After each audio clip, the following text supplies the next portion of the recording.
Hello, welcome to The Lens. And on today's episode, we've brought for you somebody very special. I'm KMB, your host today, and right next to me is Mr. Right, I am Mugabe Job, an interfaculty aspirant of Makerere University, and I'm so humbled to be at Lens.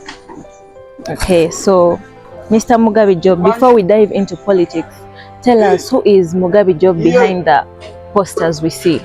All right, Mugabe Job is a fourth-year medical student at Makerere University, pursuing a bachelor's in medicine and a bachelor in surgery, and who has been a student leader here at CHS and as well as GRC of Livingston Hall, and now he's here before us standing for the presidency of Makerere University. Okay, that is very good. We look forward to seeing you on our ballot papers. Truly.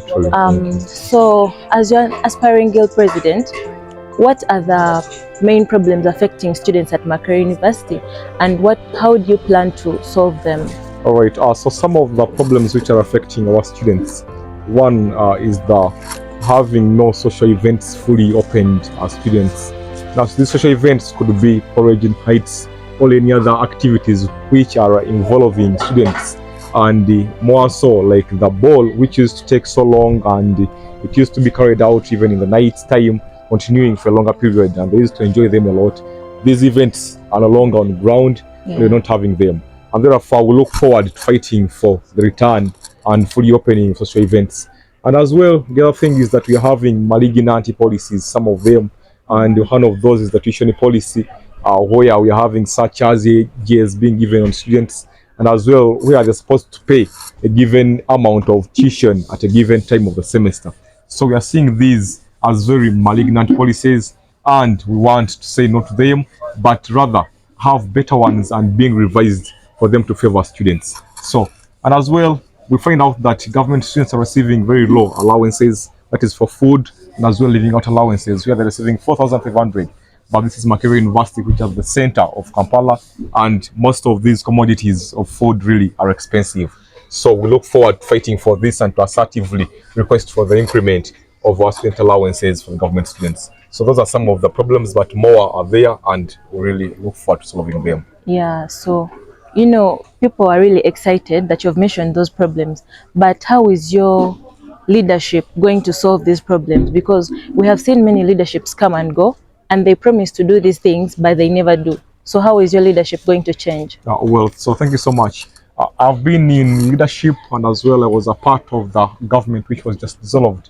And one of the challenges which I've seen that has failed for us having an agenda being solved as a student body is not having unity in the student leadership body. So one thing that I would like to fight for is having unity from the top, that is a good presidency, the GRC House and Speaker Chambers, and to the grassroots, so we're having the SCRs and associations. Having them solidified and together fighting for a common goal will really be our stronghold for having the same agenda and pushing for the same goal, and we shall have this solved, not just as promises, but having them in action. Yeah. So you have described almost everything I wanted to ask. You have summarized everything. But these things where we have GRCs elected and they go into positions and they promise a lot of things.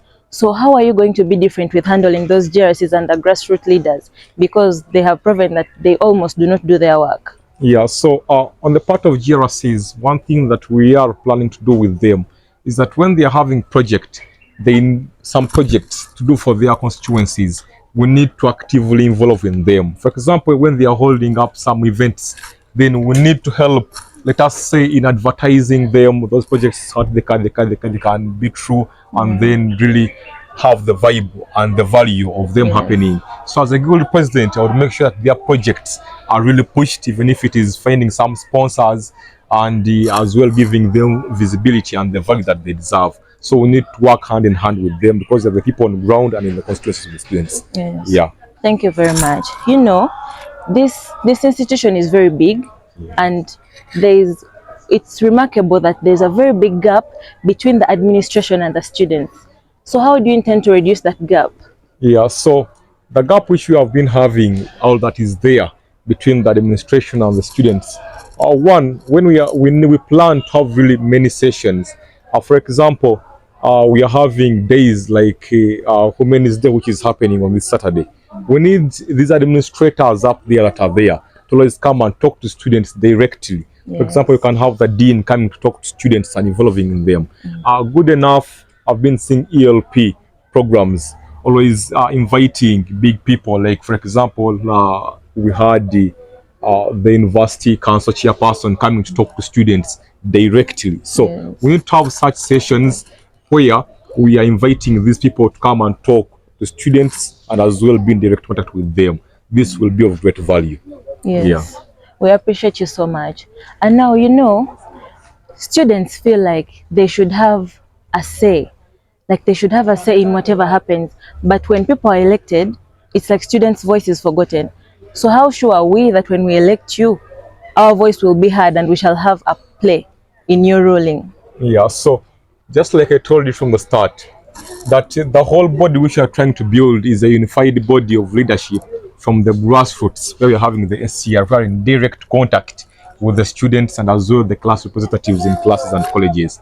So having a unified body means that the flow of information will start right away from top down and as well bringing us from the students up. So we need this bridge solidified, and we shall have the success of all our agendas for the students. Truly. Okay. Thank you for sharing your vision and manifesto with us. Yes. So what last words would you like to use to convince our students out there who are viewing? Yeah. So thank you so much for this opportunity. Once again, I'm Mugabe Job, and I stand to say that on the basics and cores of students, no fumbling. What we mean is that we cannot carelessly handle the basic things of students. For example, the allowances, which actually cater for food, and the accommodation fees, and as well the cores. For example, sitting for examinations, even when they've paid 70% of tuition, that is a core that we cannot fumble with. And therefore, I stand by my word to say that we shall have this a win, and let us all stand to say job for the job for this. We shall have it done and a unified body for the student body, and we shall deliver when you give us the mandate. Yeah, thank you so much. Indeed. So you have all heard from Mr. Mugabe, and it's upon you to see whether you want to have a very fruitful leadership come 2025-2026.